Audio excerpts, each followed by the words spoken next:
Okay, we're ready to quilt this little baby here. Now, the first thing you want to do is I use invisible thread. You can't see it because that stuff really is invisible. Wait till you try to thread a needle with it.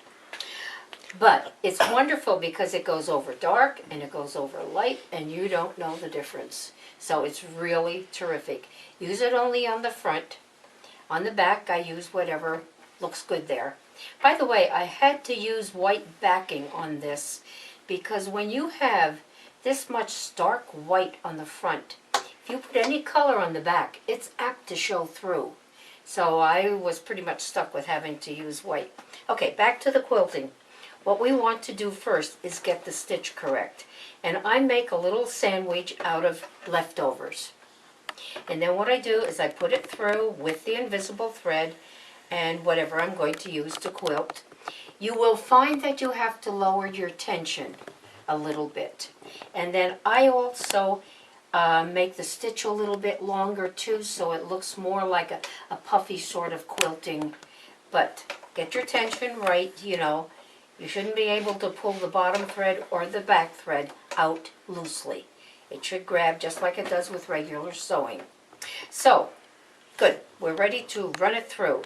Now let's get the quilt ready. Alright, I do something I've never seen anybody else do before, but I don't care. I'm using a walking foot, and I'll have to talk a little bit about that. But I still don't trust it to stay where it's supposed to be. So every time I go to sew a row, I pin it first. Then I know if I'm starting to get out of line. I do the borders first. Most people tell you to start from the center, but I feel this way. The borders are to be the most stable. If you have a crooked border, oh, does it ever show.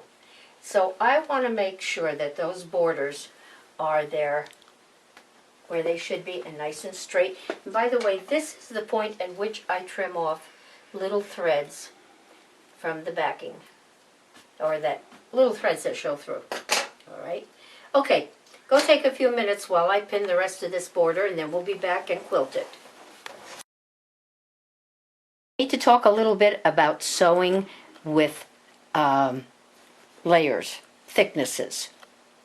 It's not the same as sewing two pieces of fabric together because there's so much sandwich underneath here that you have a tendency to move the top layer faster than the bottom layer. So there's a number of different ways. My particular machine has what's called an even feed foot.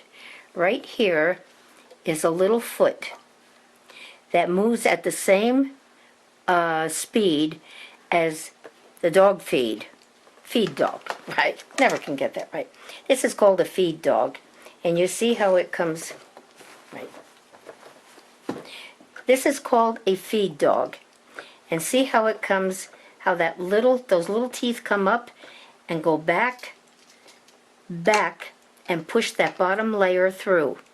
This one, in the meantime, the upper feed, is pressing and pushing the fabric this way. So you've got this one pushing the bottom and this one pushing the top. Guess what's going to happen? They're going to go through at two different speeds. So you need to fix that problem. This one, Fav has fixed it with an extra set of teeth up here. See these back here? If you look closely, there's little teeth. That moves at the same rate of speed as these teeth down here. So that feeds it through very evenly and is therefore called the even feed. Now most machines don't have that. So what they've come up with is a foot that has a little center panel right in here. And as those teeth come up from the bottom and feed it through, that center part lifts up and totally reduces the pressure, so all of those thicknesses go through nice and evenly. You'll have to have one fit to your machine, so go to a sewing machine store and they'll show you how to get what they call a walking foot. It looks like it's walking while it's working.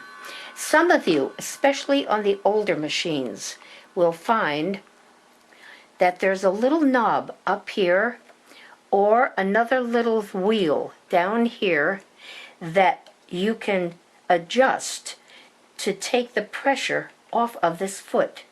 So there's not as much push down on it, and it all goes through nicely.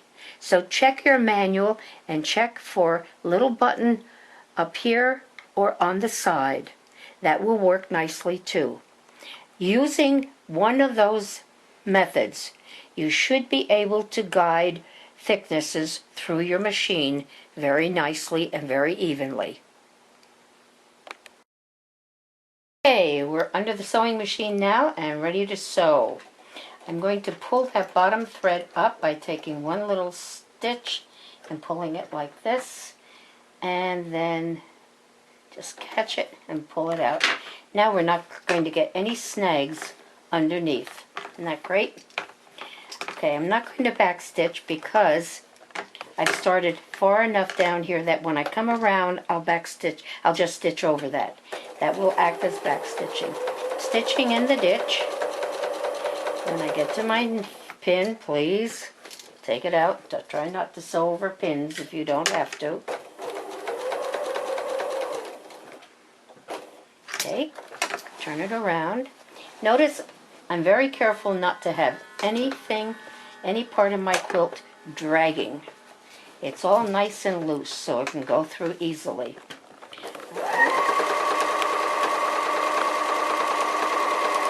And if I see that it's going to bunch up, which it isn't here, this looks real nice. And when you stop, always stop with your needle in the material so you don't start moving the quilt around. And I am pulling on this just a little bit. Just gently. Look how nice that goes. All right. Now we're going to go around the entire border this way. Then we know that the border is straight.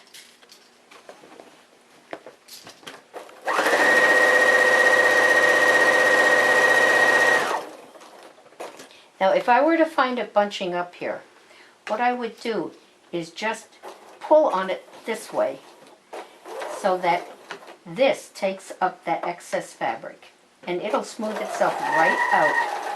Beautiful. Okay? Alright, go have a cup of coffee. I'm going to finish this border and we'll come back and do one of these pieces in here. By the way, I forgot to show you. Look at my cute little pincushion. I collect antique sewing tools, and my specialty is pincushions. I think she's adorable. Okay, let's do one of the quilting lines. Now I've pinned this. Take note, I've pinned at the seams. That's where the presser foot is going to push, and that's where you have the biggest problem with getting things out of line. So that's where I pinned. Pulling this up, get my thread up there. Okay. This is the handiest little thing I think I own. Okay, now I don't want to back stitch here because I have another option. I'm going to turn my thread, my stitch length down to 0.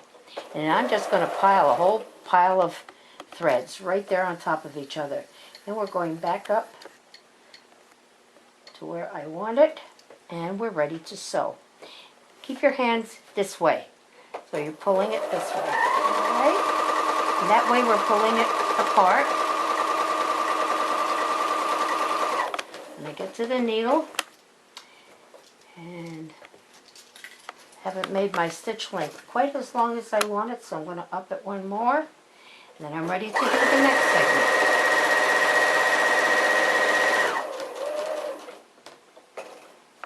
Okay, and I stitch pretty much in the ditch to begin with. Now once you've stitched in the ditch here, here, and here, you've stabilized this part in here in case you want to do any free form quilting. So that's really nice. Then you can get rid of all the pins and you have your quilting right down to that little spot. This is what I'm going to do all the way down to the end.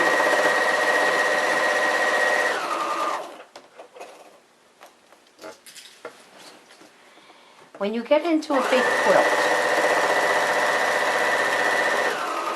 what I used to do was to roll everything up underneath here.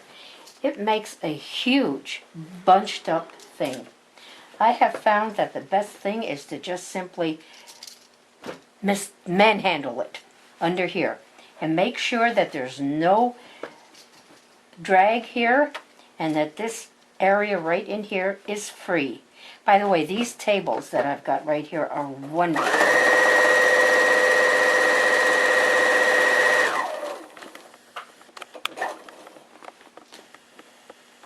And we're coming right down to the end and everything looks really good. When I get to the end,